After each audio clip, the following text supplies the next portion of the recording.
I'd like to take this opportunity to thank my sponsor, Rycor Countertops. They deal in custom countertops in quartz, corian, meganite, laminate, and butcher block. They also have custom kitchen cabinetry, closets, laundry rooms, and millwork. They're family owned and operated for 18 years, knowledgeable and highly experienced staff, and friendly customer service. Head on over to 1069 Clark Road. Check out their showroom today.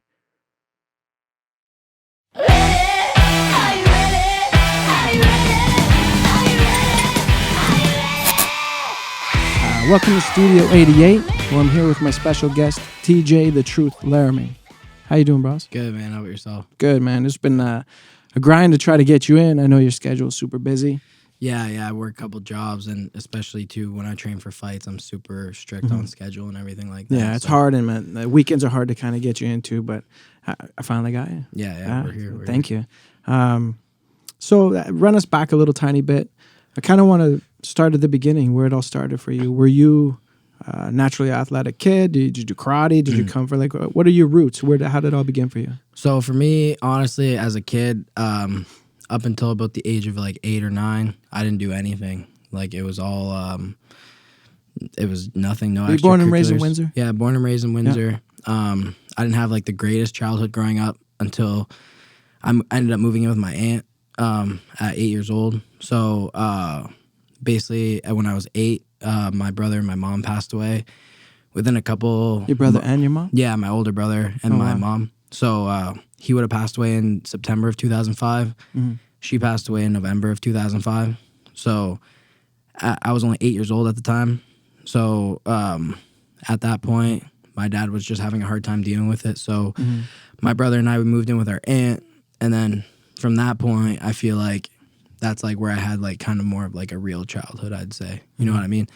So at that point, like with my dad dealing with what he was going through and stuff, so we're with our aunt, and then she would get us into like extracurriculars, like had us doing like homework and stuff like that. Like I didn't barely even really know how to like read very good until like grade 3. Like I couldn't even like I wasn't very good in school or like dedicated to school, nothing like that. So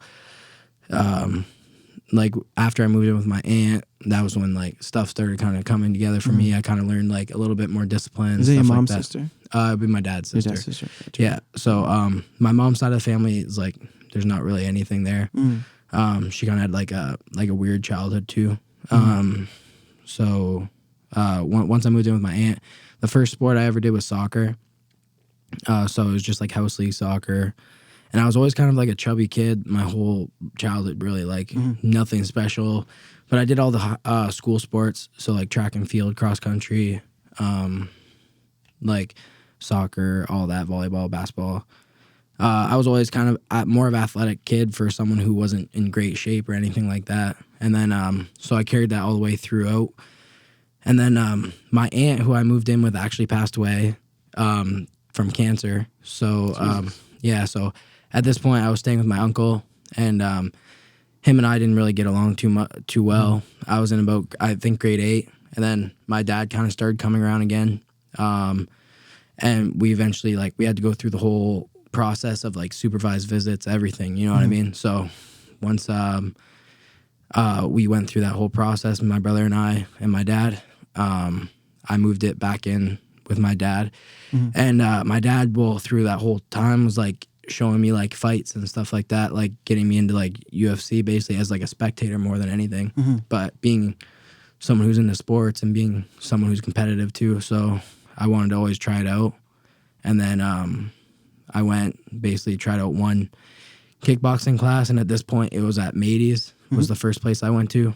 And then so we tried one class there, and I was just hooked after that, you know what I mean? So I was like, me and my brother would always be like, because at the time, we didn't really do, like, grappling or anything like that. So when we first started, we'd be doing, like, moves off YouTube on each other and stuff like that, and then just going to kickboxing class and, like, doing what we could there.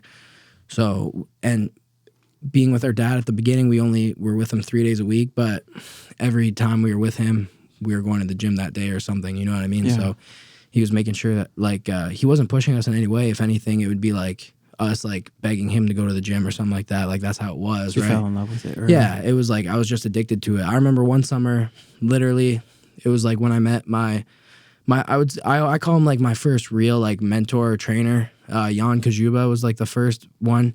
He's fought in K1, so he's fought in like Shidokan. Like he's fought a lot of good guys, and basically, he taught me how to train properly or how to even like work hard or anything like that. And, that was the first guy who really kind of like took us under his wing and like showed us around and like basically how to like do it all, you know what I mean? Because he's been around like top guys. So every day that one summer, we were literally at the gym from the morning all the way till night. We would just hang out there, train throughout the day. And it was just like, that was just like what we did. We didn't do anything else. You ever get in big scraps with your brother at home? It was just one time. One time Really? we got in a big real fight. I would think the scraps at your house would be like tremendous. Like I fought with my sister growing up. I beat the shit out of her all the time. Well, the thing is, yeah, that's what I mean. So it's like a fight with me and my brother is like, that's a commitment. Like It's like full on. Yeah, you got to be ready. You know what I mean? Like it's not like, oh, okay, it's going to be like a 20, 30-second thing. Like, no, it's like. You guys really tight? I would imagine. Like, yeah, we hang out a lot now, especially. Like the last year or so, probably been like hanging out a lot more. How old's Tony now? He's only like a year and 2 months younger than I am. So I'm 21, turn 22 soon.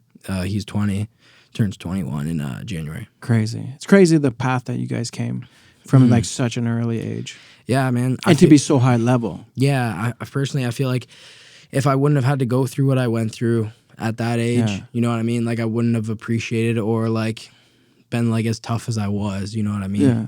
Like I felt like I had to grow up fast, and having to grow up fast, I felt like there was a lot of like, I grew like a lot of independence and stuff like that. Like I kind of knew what I wanted at a young age. And like that being said, it's like even all the way to like the other job that I do, like cutting hair, that was like something I started in high school, you know what I mean? So like these are all things that I picked up at an early age, and I was like, okay, I'm going to do this, you know? And like I feel like have a backup plan. Yeah. Always. And it's smart. Yeah, and you're good at haircutting, man. Yeah. I follow your stuff on Instagram. Thank you. Yeah, it's good. It's just like, it was something that interested me, and then just... It suits your persona, though. Like, it's like your personality. It's just kind of, everything just kind of, the tattoos, the haircutting, the fighting, the bartending.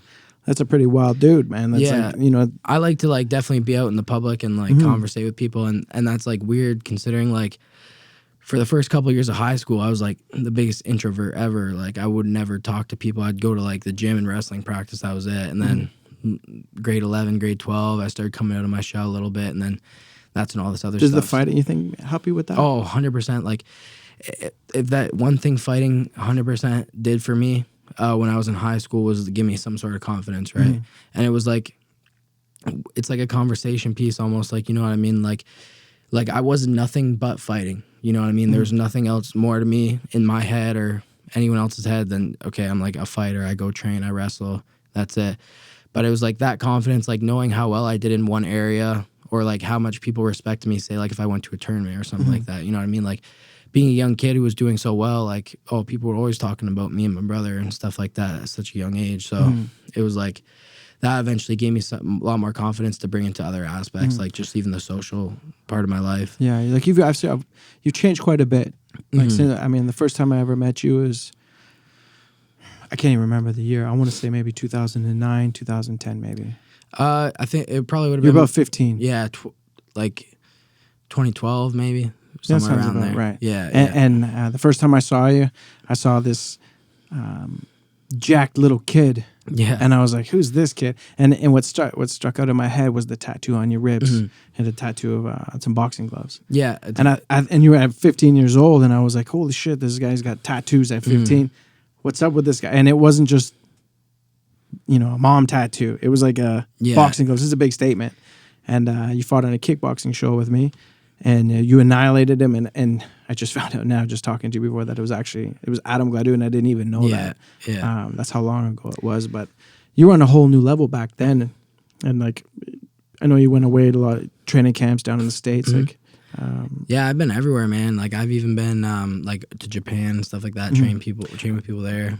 Let's back up a little bit, but we'll get to the Japan, because that's where your first pro debut. Yeah. I remember that time too. Yeah, for sure. But when was your first like competition? My first ever competition, I would consider like amateur fight. Yeah. I did like grappling, a couple of little grappling tournaments here and there for like the OGA. It was I forget what it was even called, to be honest, at that point, but It was just jiu-jitsu. Yeah, just jiu-jitsu matches, and even like not even doing a jiu-jitsu class before, just doing like stuff off the internet with my brother. Came second and third like that tournament, and then and then after that I did maybe one or two more, and then it was I had my first amateur boxing match. Was the first fight I've ever actually had, and I ended up winning, and it was weird too because it was like I just showed up, and it was like opponents weren't really decided. It was just like, oh, you look like you're about the same size. You look like you're about the same size. It was called Detroit Boxing Jungle. Okay. But it was a sanctioned fight, everything. They sanctioned me, signed my passport, everything. And so I was good to go. And it was like my first fight, and it was against a kid with 5 fights. Wow. So for me, I was like a little nervous at that point. It's my first fight, and I hear this kid's like supposed to be good, whatever. And then so I just I went and fought, and then they actually announced him as the winner at first, and then the judge they read the scorecard wrong, and then so it was just a weird experience for your first fight. And then, you're not a stranger to that. Yeah, judges bullshit calls. Oh yeah, all the time. Even that last fight, I was like, even though I won, one of the judges gave someone else a round. In the Paris Stanford fight. I was really? Like, I didn't see them call that part. Yeah, and then but anyways, so I ended up winning my first amateur fight, and then from there it was just like rolling like that. Like I did mostly amateur boxing at first because it's easier to get that as a younger kid, and then did a lot of amateur boxing or amateur kickboxing. Did a world tournament, IKF World Classic, won that, and then I did a WK North American international tournament, won that. So I was 11 wins, 0 losses, and 1 draw. Wow. For amateur kickboxing. That was like my record to finish. And then during that time too, I also won IBJJF no-gi world tournament as a juvenile blue belt. So I beat some kid from Brazil, which is like pretty cool. Yeah, for me. Sure. And then that was in California. So I have like a lot of amateur accolades. And then if I were to count all my amateur or all my grappling matches like up to now, or even as a kid, it would probably be like easily over 200, like no problem. So going into that era of like going into pro, I had so much competition experience at that time. It was like second nature to me to be in front of people, right? So I was fully committed, right? Like even like you said, down to my tattoo when I was 15, it was like, that was like, I did that, like that's my occupation, like I'm going to be a fighter. Like that's what I told myself my whole life. Well, it was a confident statement. Yeah, 100%. It was like, when I saw it, I was like, oh wow, like for someone to get something like that tattooed on them, it's not just a boxing fan. No, you know what I mean. It's this is what I do. It's like it's near and dear to your heart. Yeah, this is what I do, and the quote that goes with it is, it's a Muhammad Ali quote because that was like my biggest idol growing up, and it's "Don't quit, suffer now, and live the rest of your life as a champion." So, just trying to live by that. You know what I mean? Like that's like what I say every day. You know what I mean? That's how I feel every day. So, it's like if you can overcome just today or even whatever you're going through at the time, like it's gonna all pay off in the end, you know. 100%. And then for like so yeah, I had like all those matches, and then one of my first tattoos after that was the barber on my hand. Yeah, it's dope. So that's another occupation thing where it was like even the tattoo artist said, he was like, are you sure you want to do something like job related? Like, and I was like, yeah, like 100%. This is what I want. Like I'm doing this forever. Like I'm 100% going to be cutting hair or fighting till the day I die, something like that, you know? So that's that's how confident I was in what I was going to do. And then and that I only got all these tattoos pretty much like I got before I was 18. So like, and then speaking of that too, it was like my pro debut going to Japan. It was an interesting experience because it was an offer for like a TV show called Fight Exchange. Yeah, I talked to Mike Imperato about the Fight Exchange story because he went to it, and I know you went because I remember it was you and Lindsey Garbrandt, Lenny Wheeler, Byron Phillips. That's right, and then the Japanese. Byron Phillips together fought Roy Jones Jr. Yeah, that's actually crazy. Yeah, that is crazy. That is bananas. Weird for like it was like a fan fight, almost like considered a fan fight. Yeah, and it was like he got paid $100K or some shit. Yeah, I'm not sure exactly. Would you fight Roy Jones for $100K? Oh yeah. Yeah, me too. I 100,000. think anybody. Yeah. That's crazy. Yeah, especially at this point in my career, for sure. Yeah. When did you meet Reno? So I would have met Reno. How did that happen? So because he's pretty, he has a huge involvement in your career. Oh, 100%. The fights and he seems to be he knows exactly what to do. Yeah. So Reno, so I was at Matey's at first, and then I slowly started going over to MTC, mainly because they had grappling, and Matey's didn't really have a grappling program at the time. So I started going over there, started training grappling, stuff like that, and then slowly, eventually, I just started slowly all going over to MTC, and then so I started meeting Reno, and I feel like Reno, he's seen how dedicated I really was. Because at first, I feel the first time I ever met Reno, I remember it was we went and sparred at MTC, and he dropped me with a body kick, because I don't know, I just felt whatever, he was probably just trying to be at the time, hearing about these kids, they're good, Jan Kajuba, who's friends with Reno, obviously, and talking us up, so Reno's probably just gonna give it to me to whatever at the time. And then so that's pretty much how it all started, and then started competing more. I don't really know exactly, I can't really recall exactly when we started training, but it was pretty early on, because I remember because I know he was with you for the pro debut thing, because 100%. He's been with me for all those amateur kickboxing tournaments too, because MTC was the one that funded a lot of it, and even before that, Reno was we were doing daytime training. So I did a co-op through high school at the gym so I could train more. Wow. So for 4 hours a day I had to be at MTC.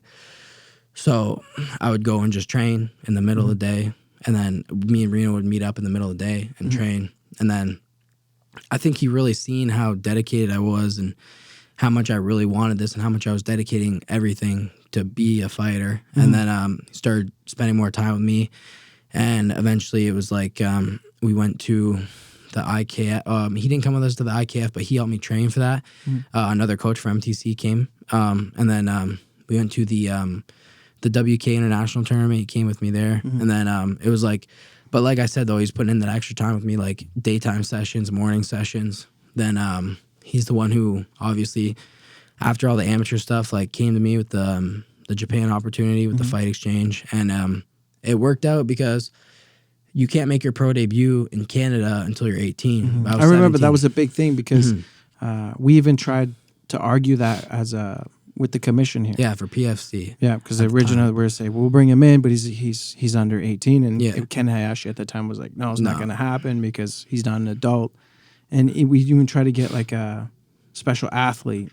Yeah. Exemption, saying this kid is not your average to offer kid. At amateur anymore. Yeah. You know what I mean? There's no it was even when my brother finished his amateur career, it was man, it's dangerous to even keep this kid around in the amateur, because you're just gonna keep killing people. Well, we wrote a caveat in our PSO application because of Tony. Yeah, and it was specifically because, and the ministry even argued with me on it and said he had to fight somebody within 24 months of his age. Yeah, and I said, you don't understand. This is it's an exceptional athlete clause is what we had, and it wasn't something that was just given to any old random person. It was for somebody who was an actual special athlete. Yeah. You take a kid like Tony, prime example. One time he fought in Windsor. He was 17 or 16 at the time, and he fought a guy who was 35. Oh, Corey Jackson. And I remember Brian Beauchamp. He cornered me at the event, and it was he hadn't seen Tony yet, right? And he's Jamie, what the fuck is this? Yeah. This kid's fighting this grown man. What are you doing? This is he was mad at me. I just went, just wait. Just watch. I go try, just watch. Yeah. You got to see it. Just trust me on it. Just watch. Yeah. And he wasn't happy. And he's okay. And then the fight started, and I think Corey came up with a blistering head kick. Yeah. And it was a minute long. Right? And boom, and Tony blocked it. And I remember going, oh, because shit, he just kicked him with a head kick, thinking, oh shit, here I just told the main ref, don't worry about it. It's cool.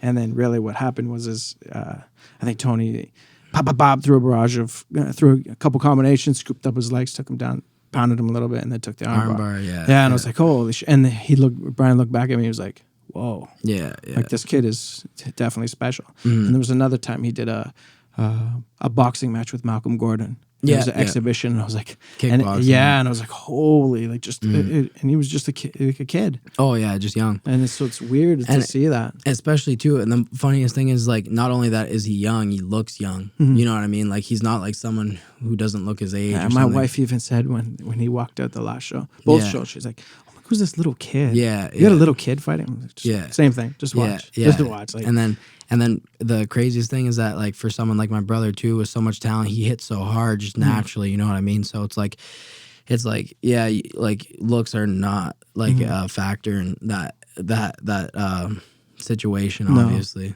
Yeah, but you can tell by his build and his structure. Like you can we're looking at him, I go, holy shit! Like both of you are built to fight. They always say too, younger brothers are tough. You know what I mean, right? Because they got to take it from the older siblings their whole life. You know what I mean? Was that the case though? Yeah, a little bit, especially before we started training.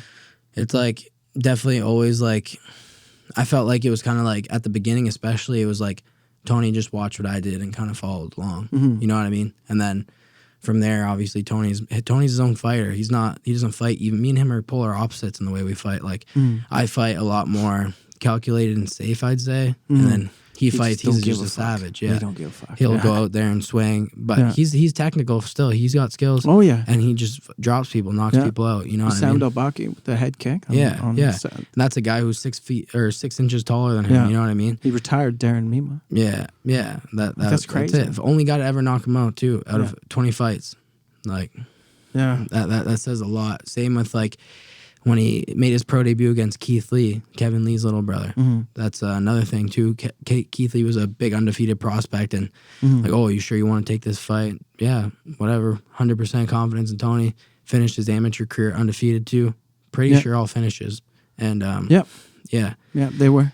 I was there for a good majority of all of them, which is kind of cool to see, like the development, and like how he changed. Even like just both of you, just as young men, like times change, and there's some losses and there's some wins 100%. And there's times when you're celebrating and there's times when you're consoling. But I mean, you're seeing this now at such a young age that you're ready for anything now. That's how I feel like my whole life's been really like everything's been happening for me early on. And then I'm able to work on things and better myself for the future. You know what I mean? So it's like, I took some losses early in my career. In my opinion, my first pro loss obviously was a straight up win against that was the one in Murdoch. Michigan. Yeah. Right? Yeah, it was a straight up win. So I consider myself going 6-0 for the first part of my career, and I was 6-0 by 19 years old. So that's a lot. You know what I mean? Like that's a lot of weight on your shoulders and stuff as a kid. And as an amateur, I never really had like any major losses to the point where it was like anything like career changing, because it's amateur. You know what I mean? If you lose an amateur, you just work hard and fight next week. You know what I mean? It's nothing major like that. And then, so when I had my first pro loss, obviously that's a big learning experience. Then you have your second pro loss, it's a big learning experience. So all that being said, it's just like I feel like I'm in a place now where it's like everything is going to be just like mentally, I feel like there's nothing what got you that back? could go wrong. What brought you back? It was just like I took a lot of time off. So it was like the longest layoff I've ever had, ever between competition. It was 10 months. And that's not even a long time. That's not even a long time for some people. Yeah, some people take 2 years, you know what I mean? Like, but yeah, that was the longest layoff I've ever had. And it was just like in that 10 months of time, I went through so much and like learned so much too. Like just making mistakes. And at the end of the day is what brought me to like be who I am now, you know what I mean? Mentally, and like, especially being able to see like, what's important, like what's really important to me. You know what I mean? Like, so I lost like my TKO belt. It was August of 2018, and then didn't fight for 10 months, and then just like went through a lot of personal issues and all that, and just like it was just so up and down. And then I was supposed to fight for BTC in March, and then that didn't go through. Injuries. Yeah, it was injuries and all that. So that's like another shot. Like, oh, I had to take that. You know what I mean? So, and then it was like, I fought James Dunn. And then even the James Dunn situation was like crazy, right? Because it was like we got that fight literally 2 days before the fight. Yeah, 2 days, like 2 days notice. Yeah, where it's like I'm seeing I forget who, I think it was Caparici or Woody post on Facebook like, oh, any 45ers available for this weekend, and I'm like, oh, like I'm almost positive. Because I think when the news we did that, there's a spot that we all go and we're looking for fighters. Yeah, and we don't drop names because you don't want anyone to get all freaked out. Because the whole point is to go to come back and say, hey man, we lost your opponent, but we got this guy here. You could, and then clear it that way. That's kind of like the steps, right? Because I remember the whole point screenshotting that and texting Reno. I'm like, so what's up? I remember seeing the screenshot. Yeah, and I was like, don't tell him yet. Yeah, don't say anything yet. Just wait. Like we'll find somebody. Alex was a whiz on that one. Yeah, last minute. So I was like, going. He was a game opponent too. You know, it wasn't like. Oh no, he thought he was gonna win. Yeah. He really thought he was gonna win, man. He's not a bad guy though. Actually, like I didn't really get to talk to him. Besides, he's so game face. He made that Facebook post. Afterwards, like it was like a month after, and it was like some pictures of the fight, and it was just him just talking shit, some weird stuff like, they really wanted TJ to win that fight, so the ref stopped it early, shit like that. I'm like, something like that. Dude, you're making a Facebook post about this. I'm like, dude, you didn't land a punch in the whole fight, and like, if anything, I just would have kept doing exactly what happened. Like, you didn't hit me. Like, see, a lot of people don't realize that the referees don't work for the promotions. No, not at all. Like a lot of people blame. So I got a message on that fight card in June. Yeah, one of the guys, he got knocked out really bad. And I think it was a family member of his. Yeah. So the morning drive home, coming home from Windsor, I stayed the night. And then I checked my emails, and I got an email. Yeah. And it was basically a guy just tearing into me about how I'm a piece of shit promoter because my referee didn't stop the fight when he should have stopped the fight, causing unnecessary damage to a thing. But people don't understand.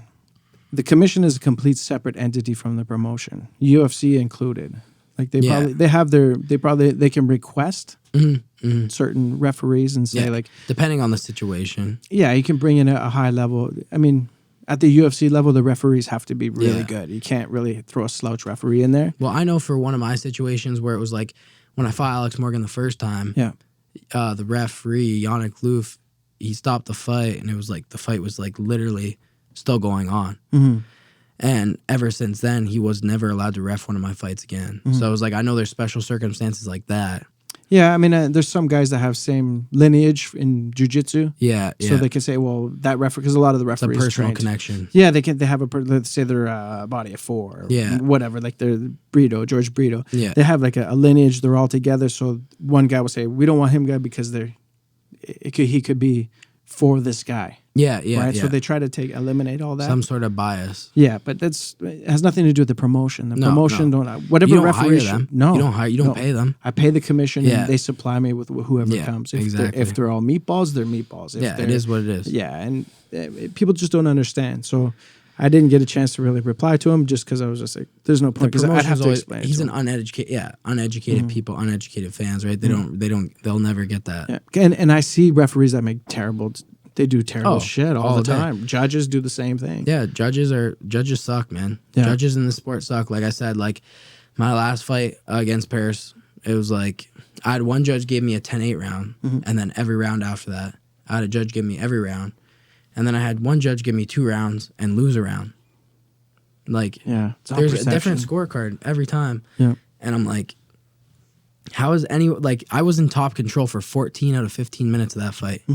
So I want to know which round he won. Which fight were you watching? Yeah.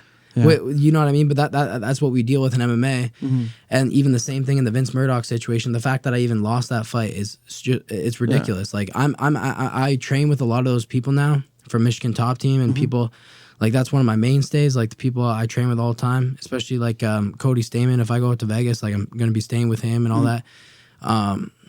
And Cody was in his corner, and Cody's like, I've probably never seen a decision that bad in my life. You know what I mean? So it's like, when it is what it is. Says it. Yeah, it is what it is. Like, it happened, but I'm just saying that's how uneducated it comes down to is, man. It's one of those never leaving the judge's hands, but even that's hard to do too. Right? Oh, it is, especially at this level. Like it's not. What do like you do?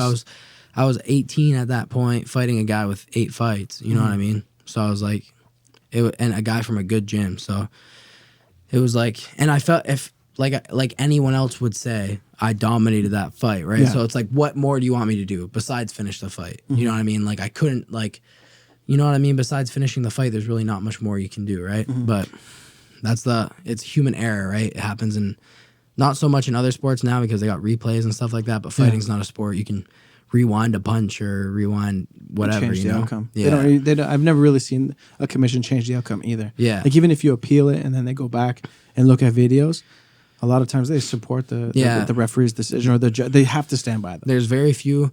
I've only ever seen it happen maybe one time in MMA. And it was only because the only reason I know of this time is because it happened to an opponent I was fighting. So I fought like João Nogueira. I defended my belt against him, and one of his wins got overturned to a no contest because they had another pool of judges, a bigger pool of 20 instead of 3, review it, and 19 out of 20 of those judges seen it the other way. Wow. So it's like, it's really the luck of the draw at that point, you know what I mean? So that night of the fight, you had 2 out of 3 say it was for you. And then they should do more, man. No, 100%. Like a panel of 10 or something, 11 or something. There has to be some sort of 12. Just to get a different, because I've seen like through the amateur scenes doing the judging all the time and seeing like people make mistakes. Sometimes their perception of the fight is I've had judges and I'm like, what? Because we talk about it after we judge it. I say, why'd you give it that? It's human error too. Everything down to because judges don't watch it on a screen.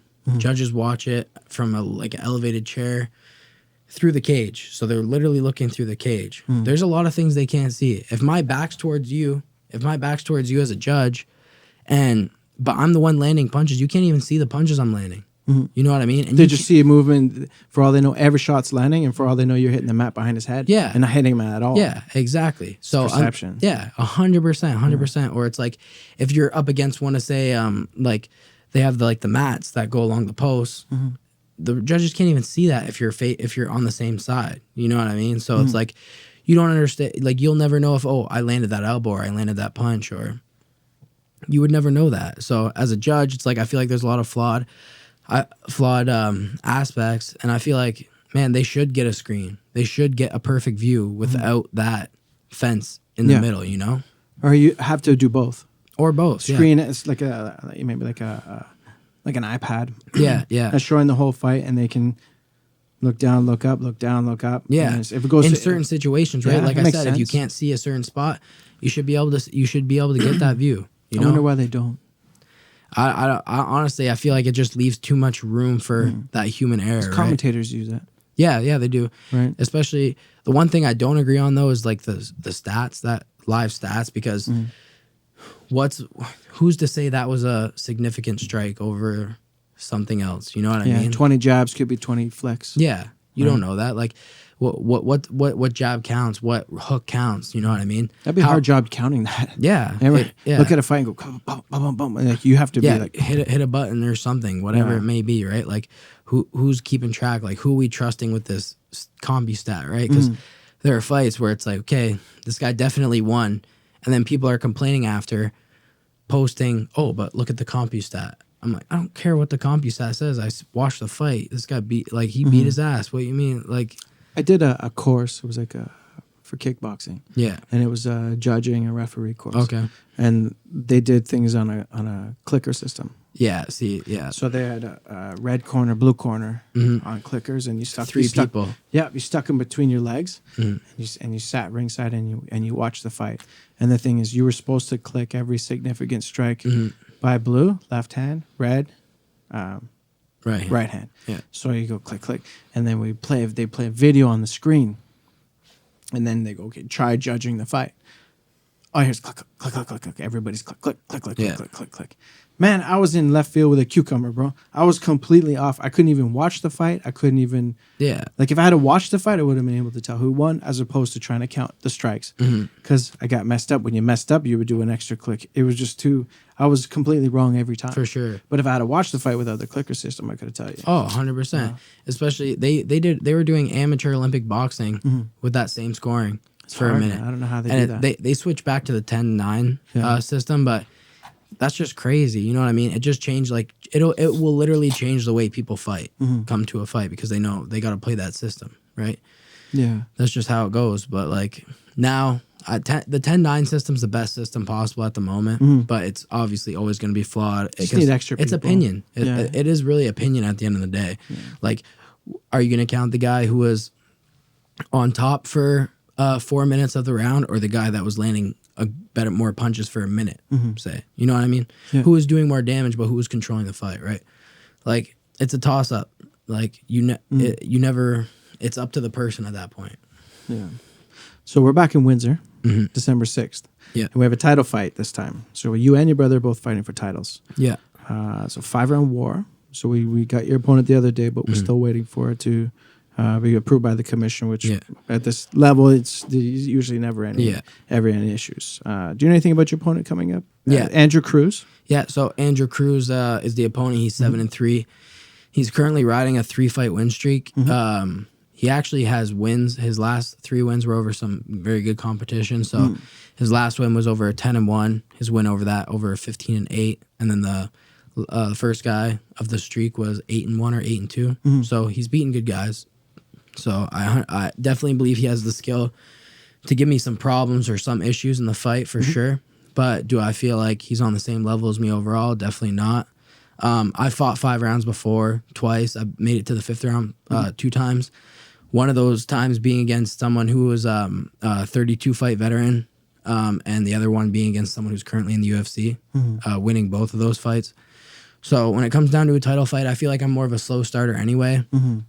And I feel like with my grindy kind of style, wearing down on people those 4th and 5th rounds is like where I shine. Do you like a 5-round fight as opposed to 3? Yeah, for sure. Like I felt just because you can kind of pace yourself, and if you are a late starter, you can kind of. Yeah, definitely. For me, I felt like 5 rounds for me was always a little bit better because, like I can kind of, especially that first round. That first round, I can kind of play my distance, see where I'm at, and then I've never had a cardio issue or a conditioning issue in a fight. Like anytime at the end of a fight, it'll always be my opponent is probably more tired or exhausted than I am. And then so these are just mall guys. Like it's just it's a hard style to put up with, you know what I mean? It's constant grinding pressure, being on top, being in your face, and it's hard for me, definitely. Like it's not easy to do it to someone, and I know trying to get up from the bottom is twice as hard, you know? So it's a lot more effort, and just the panic you feel when you're on the bottom and someone's throwing punches and elbows on you. Like I've maybe been on the bottom of like out of all 13 of my fights, I've maybe been on the bottom for like 3 minutes of all those fights. And I can tell you, like, each second of those fights, I was terrified. Like, there's nothing scarier. For one, you're losing to the judges. And 2, you're just vulnerable to everything that's coming at you as far as elbow strikes. Like, there's no worse position to be in a fight than on your back, right? So that's why I like it. I like that controlling factor. And it's like, as much as it is physical, like, advantage, it's a mental thing too. If you finish a round on top of someone, like, they're going back to their corner and thinking about that. You know what I mean? You got to come back out and you got to deal with that problem again. And they know that, right? So I don't know. That's why it's always been a style I've kind of admired. My favorite fighter at the moment is Khabib. Yeah, so, same style. Yeah, it's the same. It's a similar thing, right? Yeah. And at the end of the day, I'm the one taking no damage in a fight. Like, there's very rarely been fights where I've come out with like scrapes or bruises or cuts or anything like that. And I want a long career. I don't want to be a guy who's not even able to, like, say a sentence by the time his career's done. Like, I don't need to I don't need to prove that I'm tough. I just need to win fights. You know what I mean? Get paid and win fights. That's it. Like, that's my goal. I want to be the best fighter. My job's not to be the toughest because fighter. You're in it so young. Yeah, 100%. You got to make sure your shelf life goes. Yeah, exactly. And it's like, everything counts, all the way down to like sparring sessions, everything. There will be times where it's like, I'll have like maybe a sparring session where it's like, okay, me and this guy just sat there and traded the whole round, didn't get no technical work out of it, and I'll be pissed. I'll be like, I'll come back and think to myself, I'll be like, why did I even do that? That round did nothing for me. If I wanted to do that, I could have just hit the bag. You know what I mean? Like, that's all it was. It was just shot for shot. And at the end of the day, you need hard sparring, but you need sparring that's going to benefit you in some way as far as technical goes, you know? Like, do you spar very hard? When it comes down to a fight, yeah, like I'm sparring. Who's your main training partners? It really varies, right? Because when you go to Michigan top team, when I go to Michigan, guys I like to spar like Darren Cruikshank. He's a fucking animal. Yeah, too. he's a beast, and that's someone who's like, he's not taking it easy on you no matter who you are, right? Yeah. And he's really good at simulating like opponent. Like if you're like, okay, this guy, he puts pressure on, or this guy, he's a southpaw. Like Darren can switch it up. Like, I can't believe they let him go from the UFC. Yeah, I think that was such a big mistake because I think he's like high level, man. Yeah. Oh, he's good. Like exciting to watch. Oh, he knocks people out with like the craziest shit. You know what I mean? It's just like even in training, right? Yeah. He fights for Ryzen now, and I think he's looking to drop to 45, which will be a big move for him because he'll be like fighting guys a lot more his size now. And Jason Fisher's another one. Yeah. Someone who was in the Bellator tournament at one point. So that's a guy who's a super experienced black belt in BJJ. So there's just like did you used to train with the Pettis brothers? Oh yeah, I've been. So some of the major camps I've been to in the States, it would be Rufus Sport was the first real big camp I've been to in the States. I spent a couple like weekend trips there, and then when I started my career as pro, I think it was training for my third pro fight. I spent a week there, and I literally slept in the like closet there where they kept like all their t-shirts and stuff like that. Really? They let me sleep in the gym, train there for free. It was like at the time, you know what I mean? It was the best thing I could get. I was like more than happy. I was like, all right, like I'm getting opportunity to train with guys in the UFC. Yeah, he was the champ at the time. Yeah. And Sergio was still on the come up too, so that was another great training partner. They got amazing guys there all around my size. They got like who's Emmanuel Sanchez, who's like in the Bellator 145 tournament right now. He's a beast. They got Rafion Stotts, who just signed to Bellator. He's like 13-1 or something like that, bantamweight. He's a beast too. They got a lot of good guys. And just getting work in with a team like that was like inspiring to me, being able to see like where at such a young age, especially too, seeing where I stood with some of these top level guys, right? And then, so there was that. That was the first major camp. I went to Team Alpha Male for 2 weeks too. Nothing to bash them. I just personally didn't like the vibe or the training there for me. So yeah. How is it different from other gyms? For me, I just felt like unless you were somebody, you weren't getting the attention, right? Yeah, but you're somebody. You would think they would have been all over you. Like not compared to the people there. Yeah. You know what I mean? And it's like I understand too, 100%. Like they probably got so many guys that come in and out of that gym where it's just like, all right, this guy's just coming for a couple weeks, whatever.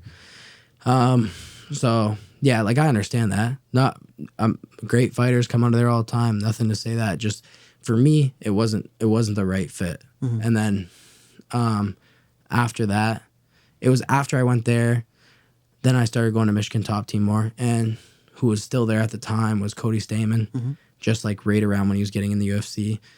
I started training with him, and now he's a top 10 135. So that's someone who I've been able to train with a lot, and now he even comes over to Canada and trains with me at MTC a lot with like Coach Dino, which is another coach I have, and then or Kara Rowe, my boxing coach. Yeah, or she commentates for. Yeah, it's cool. It's actually I actually got a lot of compliments on it because it was having a female commentator. Yeah, who's actually educated, who's legit. Yeah, like she knows what she's talking and people, about. I don't think people understand like her credentials. You know what I mean? Yeah. Like 17-0 professional boxer. Just a beast, you know what I mean? And she's a coach to many great fighters as well. Like, as far as a boxing coach, I've never had someone who's been like so on my ass about things And that's what I like. Like I'm always my own biggest critic when it comes to fighting. Like even my last fight with Paris, like I was like super upset I couldn't do more in that fight to like not just he was tough though. Yeah, man. he was good. He was a gamer. This isn't me like bashing them, but this is like knowing what I'm capable of, right? This is knowing what I'm capable of. What would you have done differently? In that fight, if I could change anything, I would have been transitioning to mount sooner in the fight, because I felt like it was there, but I felt like also at the same time, it was during transitions when he was trying to get up the most.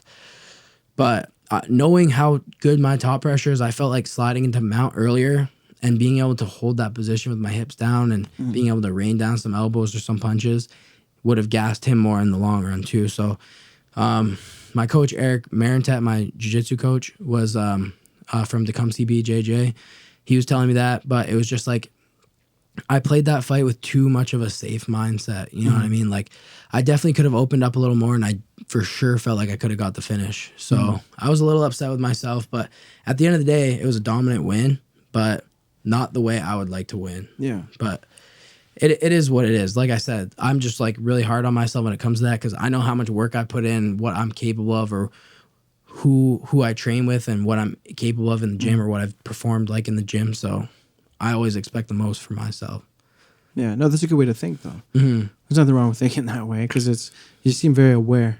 Oh, for sure. Like, I'm never gonna be a guy who's like, oh, fuck that I lost, whatever, like because of this and this and this. Like, even if I do feel like a fight was maybe a little whatever bullshit, I'm not gonna be like, okay, there's nothing I could have done different.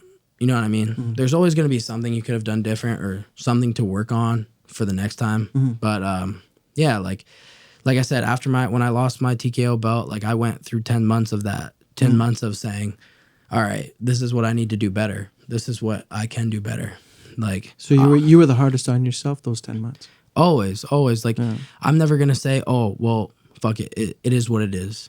Yeah, it is what it is, but it happened. You know what I mean? So you got to find out what happened, why it happened, and try to fix that. I'm never going to be the guy who's like trying to deny, saying like, oh, well, it could have, this is what happened because I didn't do this or whatever. You know, just making up excuses rather than finding a problem and fixing it. You know what I mean? Because it's like when you have the mentality of saying like, oh, well, oh, fuck it. Just like, fuck it. Like, it's never gonna come around and work for you. But the whole point is failure is learning. Yeah, 100%. Like if you don't learn from it, then it's like you didn't learn the failure. And not that it was a failure, but when you fall short, or if you take a loss, or you fail a test, or with anything, if you don't learn from it, then you're not going to get anything out of it. You have to learn from it and evolve. That's what I'm saying. Like even in the last 10 months, just talking to you. Your mindset just seems very, more focused. Very aware. I feel like I have like so many like little distractions in my life now, where it's like I said, like in that 10 months I figured out what is important to me and what matters the most. You know what I mean? So, and for me that's fighting and myself, right? Yeah. So going through like whatever I went through, personally, and having to deal with that, it was just like. I knew when it was like starting to switch over a little bit. What brought you back? It was just like, so I started training for that. I was supposed to fight Corey Galloway at BTC in March, and then that fell through, and I felt like there were certain things where I was just like, all right, like, do I want to do this? Like, because I felt like there were certain things that I could have switched there that would have maybe helped as far as like keeping the fight together or something like that. Like maybe I wasn't taking training as serious as I could, or there was outside distractions on top of that. And I was just like, man, like, could I really live the rest of my life like saying like, oh, I could have been, or maybe I could have been a fighter or been a successful fighter. And I was like, no, man, like there's nothing that could replace like being able to like accomplish my dreams at some point, you know what I mean? Or at least giving my best, you know what I mean? Like, yeah, but you've been successful with almost everything that you've touched. Yeah, but like along the way, like from a very along the way, for sure. But like for me, success doesn't stop at regional MMA. Yeah, success for me I'm not done until I get to where I've like, when I started, I said like, I watched guys in the UFC and I said, that's me. Like, that's going to be me. You know what I mean? Not like, oh, okay, I have like a 10-3 record right now. And like, oh, well, 10 professional wins. Like, you're doing well for yourself at 21. For me, starting my pro career at 17, I would have thought I've been in the UFC by now at 20. You know what I mean? Like that's just my mentality, right? Like, I'm always thinking like more. I'm never gonna be the guy who's like, oh well, I'm satisfied with where I'm at right now. Like, yeah, I'm not doing bad, but there's always gonna be more for me. Yeah, you don't seem like that. You're satisfied with where you're at right now. You seem to be patient. I'm definitely patient. It's just like, hey man, it's coming. Yeah, for sure. It's because just when it comes is when it comes. Because yeah, which is I think is a better way to look at things. Yeah, I'm never gonna stop working. I'm never gonna stop working for the next best thing. But at the same time, there's been so many fights or something where someone's like, all right, like, yeah, you probably win this one and you're in, or something stupid like that. You know what I mean? Where it's like, maybe it was true, but that shouldn't be on my mind. Right. You know what I mean? Because you never know. I heard that for this last fight. You know what I mean? Where it's like, you win this one and you're going to be in. But I didn't go into that fight with the expectation of that at all. I said, I'm going to win this fight and I'm going to worry about the next fight. That's it. You ever done therapy before? I've made it when I was in grade school. That was it. I've never done actual therapy. So, I talked to a sports psychiatrist one time before I defended my TKO belt. And it was because I was going through a lot of injuries and there was just like a lot of stuff going through my head because I was feeling like I wasn't going to make weight, stuff like that. Like, there was a lot of stuff I couldn't physically do for that fight. But it was seeing that sports psychiatrist showed me that I didn't need a sports psychiatrist at the end of the day, because it was like she was telling me everything that like I already thought. It was just like almost like just having to remind myself a little bit of it again, I guess. But and it was like I went one time and I was like, all right, like this is just ridiculous. You know what I mean? Like I'm good. Like I guess maybe I did need that one to just know that I didn't need it. But yeah, that's the closest thing to a therapist. Yeah, I did a therapy session years ago after my father passed away. And one of the biggest things I got out of it was not to have expectations. Yeah. In anything or everybody. Then you'll never let down. Yeah, for sure. Have those expectations within yourself. Oh, 100%. Right, but it's just a better. It's such a relieving way to look at things. You know? Oh, easily, for sure. Like I said, like, what am I gonna do if I like? Even after I win this next fight, what am I gonna be like? Oh well, if I'm not in the UFC, I'm just gonna quit. No, if I'm not in the UFC, I'm gonna fight again. It's a grind. Yeah. That's how it goes. And like, am I the most deserving guy to get in the UFC? Probably not. You know what I mean? There's probably guys who are 15, 16, 17, 18 and 0 that maybe not in the UFC. You know what I mean? Out there. So, you know what I mean? I'm patient to wait my turn, and it is what it is. My job is to win fights at the end of the day, and that's it. Like, I have no, like, am I doing this to just say I got to the UFC? No, I'm doing this so I can become the best fighter I can be, and then take it as far as I can go, you know? So just saying I got to the UFC, like, that's not the goal here. So if the journey takes a little bit longer to be the best fighter in the UFC where I want to be, then it's 100% worth it. I'm not going to be butthurt because, oh, well, I'm 15-3 now. I'm still not in the UFC. You know what I mean? Like, it is what it is, right? There's nothing you can do about it. Well, so December 6th, fast approaching. When you start training camp? Tomorrow? Basically tomorrow, yeah. So tomorrow. As soon as I hit that 8-week mark, it gets like super, like it gets serious. So walk me through a day in training. Like if fight camp starts, what's the daily routine for you? Okay, so well, first thing I do every morning, it's usually between like a 5 and 8K run, and then pavement. Yeah, just outside. You do that with your brother? He runs too sometimes, but his weight cuts aren't usually as like big as mine. So he kind of runs closer towards the end of camp more. So yeah, I'll do that. That's the first thing I do when I wake up.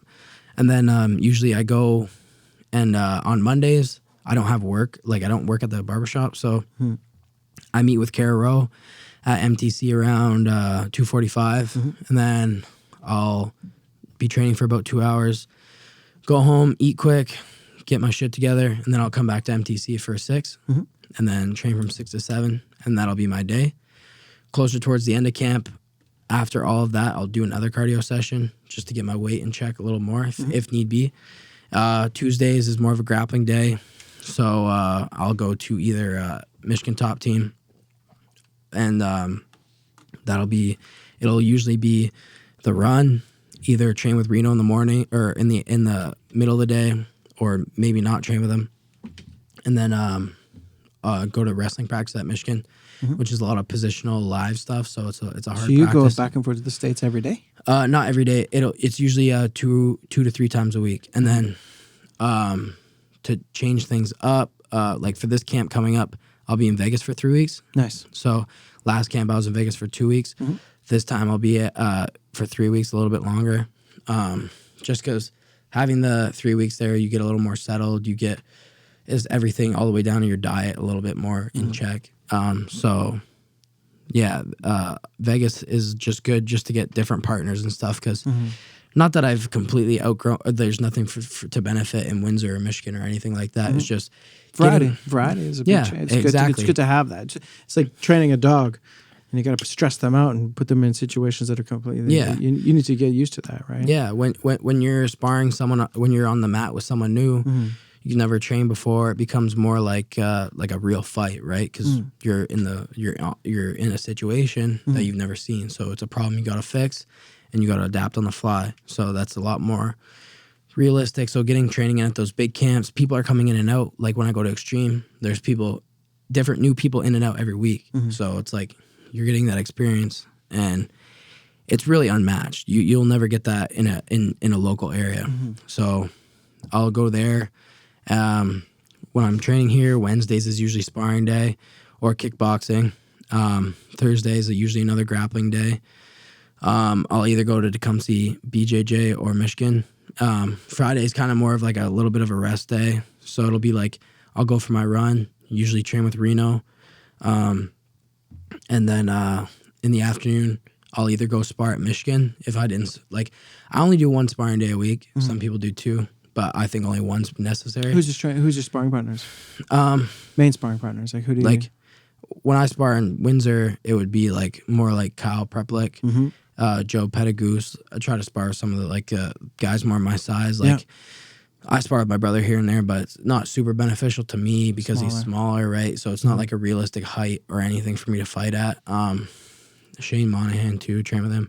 But when I go to the States, it's like Darren, Jason, and they got a lot of other guys that come in and out there. Like if Cody's in town, it'll be Cody or something.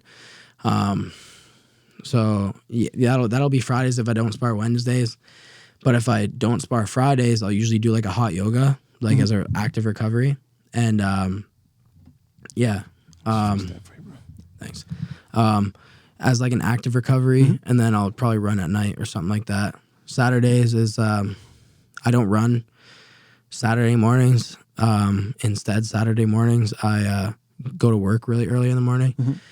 Then middle of the day, I'll do like an open mat at MTC, and then I'll go back to work because my work and MTC are down the street from each other, so it really works out. Is that Padron? Yeah, Padron Barbershop. Yeah, shout out to Padron Barbershop. Yeah, best in the city. Hell yeah. And then after work, I'll probably run again, or run. So Saturdays is a little bit more of a slow day. Sundays is actually usually a busier day.